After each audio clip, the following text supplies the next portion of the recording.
فيه القرآن. بسم اللہ الرحمن الرحیم. ناظرین کرام، تفسیر القرآن کے پروگرام کے ساتھ ہم حاضر خدمت ہیں. آج انشاءاللہ العزیز 26ویں پارے کا خلاصہ بیان کریں گے. 26ویں پارے کا آغاز سورہ احقاف سے ہوتا ہے. ارشاد باری تعالیٰ ہے: حامیم تنزیل الکتاب من اللہ العزیز الحکیم ما خلقنا السماوات والارض وما بینہما الا بالحق. کہ یہ قرآن ہم نے کتاب اللہ کی بنا کر نازل کیا ہے، اور جو اللہ غالب ہے، حکمت والا ہے. اور اس نے اللہ فرماتا ہے کہ ہم نے نہیں پیدا کیا آسمانوں کو اور زمین کو اور جو کچھ اس کے درمیان ہے مگر حق کے ساتھ. مطلب کیا؟ کوئی چیز بھی باطل بے مقصد ہم نے پیدا نہیں کی. جب کائنات ہم نے بے مقصد پیدا نہیں کی تو اے انسان تو مقصود کائنات ہے، یعنی مقصد کائنات ہے، یعنی تو مخدوم کائنات ہے. تو تیرا دنیا میں آنا کس طرح بے مقصد ہوگا؟ اس کے بعد رب العالمین نے فرمایا: رب اوزعنی ان اشکر نعمتک التی انعمت علی وعلی والدی. کہ انسان اللہ سے کہتا ہے اللہ میں تیرا شکر کرتا ہوں کہ جو تو نے انعام کیا میرے اوپر اور میرے والدین کے اوپر. اس کے بعد رب العالمین نے پھر وہی موضوع تخلیق کا اتنا ذکر ہے. تخلیق کائنات، تخلیق ارض، تخلیق بحر، تخلیق بر، یعنی کائنات بالا، کائنات تحت، سب کا اتنا کثرت سے اس کے تخلیق کا ذکر ہے، کیونکہ انسان کو حق تک پہنچنے کے لیے صرف یہی کائنات ہے اگر اس پر عقل سے سوچے تو. فرمایا: اولم یروا ان اللہ الذی خلق السماوات والارض ولم یأ بخلقہن بقادر علی ان یحیی الموتى.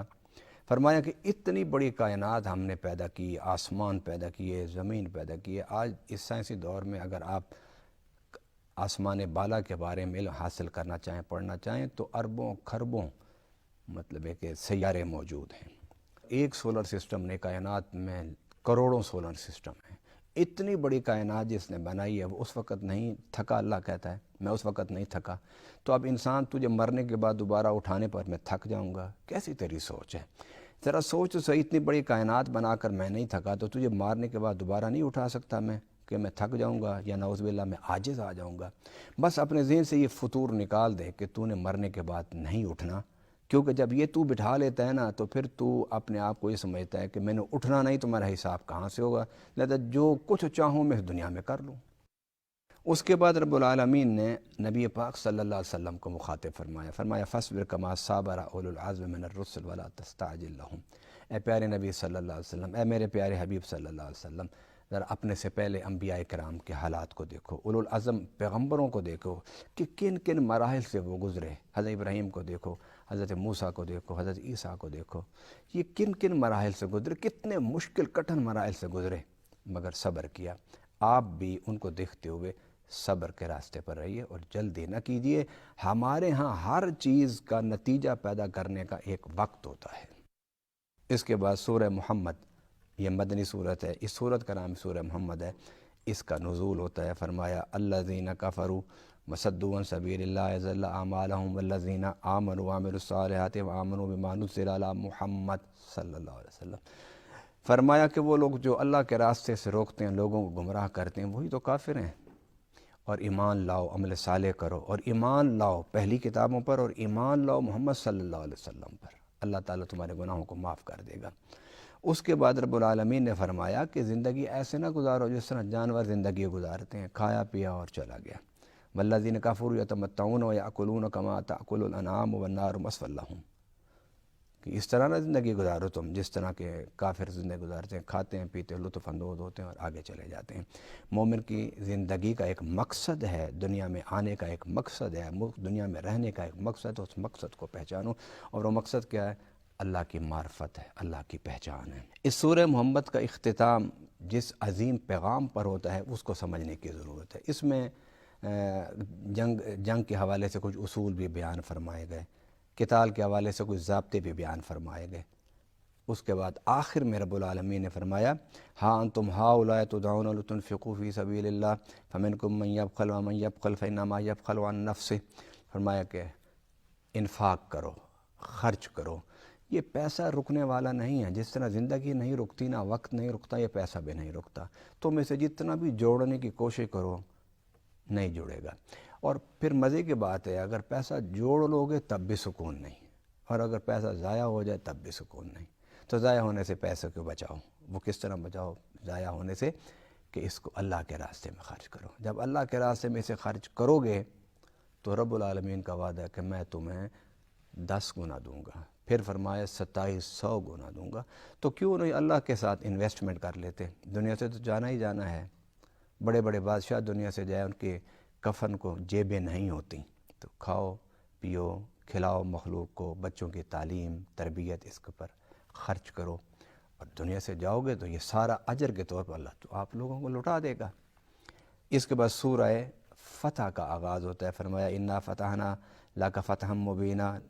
یہ آیت ہے کہ جب حضور صلی اللہ علیہ وسلم نے صلح حدیبیہ کی تو صلح حدیبیہ کو اللہ تعالیٰ نے فتح مبین قرار دیا، اور وہ صلح حدیبیہ کے مقام پر نبی پاک صلی اللہ علیہ وسلم رک گئے تھے، کیونکہ آپ نے خواب دیکھا تھا، جس خواب کا ذکر قرآن نے ان لفظوں میں کیا، لقد صدق اللہ ورسولہ الرؤیا بالحق لتدخلن المسجد الحرام۔ حضور نے خواب دیکھا کہ میں احرام باندھ کے جا رہا ہوں۔ صحابہ بھی تیار ہو گئے، کیونکہ نبی کا جو خواب ہوتا ہے وہ بھی وحی ہوتی ہے۔ تو حضور جب حدیبیہ کے مقام پر پہنچے تو وہاں کفار نے روک دیا، وہاں کچھ شرائط طے ہوئی، اور شرائط طے ہونے کے بعد حضور واپس تشریف لے آئے۔ آپ دیکھیے کہ صلح حدیبیہ کتنا اہم صلح ہے۔ حضور صلی اللہ علیہ وسلم اس سے پہلے بے شمار غزوات لڑ چکے تھے، اور ہر غزوے میں اللہ نے آپ کو فتح اور کامیابی دی تھی، لیکن اس کے باوجود آپ نے ان سے صلح کر لیا، اور صلح کو فتح مبین کہا، اور اس سے عام اجازت ہو گئی مسلمانوں کو دعوت و تبلیغ کی۔ تو اس سے اتنی تیزی سے اسلام پھیلا کہ چند سالوں میں، بلکہ 1.5-2 سالوں میں مسلمانوں کی تعداد دگنی سے چگنی ہو گئی۔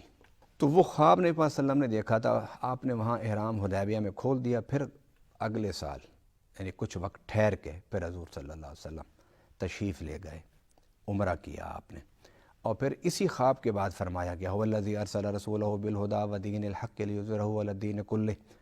اے پیارے نبی صلی اللہ علیہ وسلم، ہم نے آپ کو حق دیا، دین دیا، اور اس کو آپ نے غالب کرنا ہے۔ اور اس کے بعد نبی پاک صلی اللہ علیہ وسلم کے اصحاب کا ذکر ہوا، محمد الرسول اللہ والذین معہ اشداء علی الکفار رحماء بینہم، کہ محمد صلی اللہ علیہ وسلم کے ساتھ ان کے ساتھی ہیں۔ آپ اپنے ساتھیوں کے ساتھ مل کر جن کے یہ خوبیاں ہیں کہ وہ آپس میں رحم دل ہیں، دشمن پر سخت ہیں، راتوں کو اللہ کی عبادت میں گزارتے ہیں، ان کی پیشانیوں پر سجدوں کے سجدے ہیں۔ یہ ساری نشانی بیان فرمانے کے بعد یہ وہ جماعت ہے جو میرے نبی صلی اللہ علیہ وسلم کے ساتھ مل کر دین حق کے غلبے کے حکم کو پورا کریں گے۔ ناظرین کرام، سورہ فتح کے بعد سورہ الحجرات کا آغاز ہوتا ہے۔ یوں سمجھیے کہ اس کے پہلی چند آیات اللہ تعالیٰ اپنے پیارے حبیب کا ادب اور احترام سکھا رہا ہے۔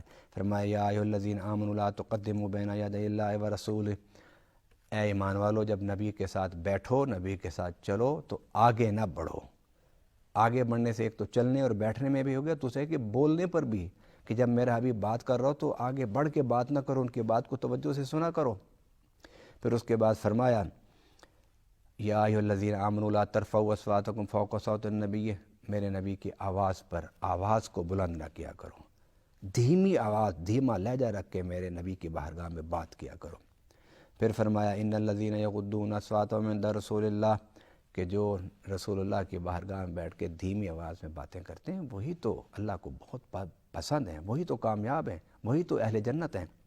پھر فرمایا ان الذین ینادونک من وراء الحجرات اکثرهم لا یعقلون، فرمایا جب میرا حبیب مسجد سے اٹھ کے اپنے گھر میں چلا جائے تو ان کو اندر بیٹھے ہوئے آوازیں دے کے نہ بلایا کرو، انتظار کیا کرو کہ میرا نبی، میرا حبیب، میرا رسول کب باہر آتا ہے۔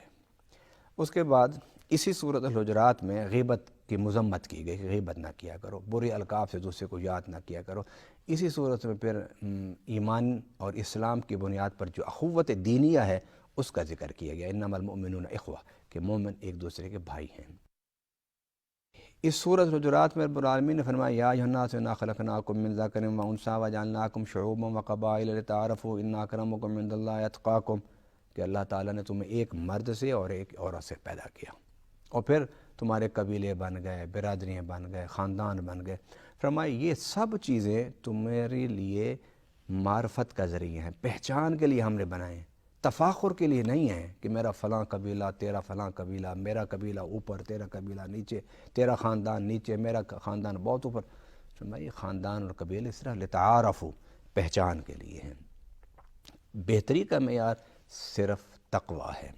پھر اس کے بعد رب العالمین نے فرمایا کہ یہ جو بدو فتح مکہ کے بعد دھڑا دھڑ اسلام میں داخل ہوئے ہیں، انہیں کہو کہ اپنے آپ کو مومن نہ کہیں، اپنے آپ کو مسلم کہیں، مسلم، مومن نہ کہیں۔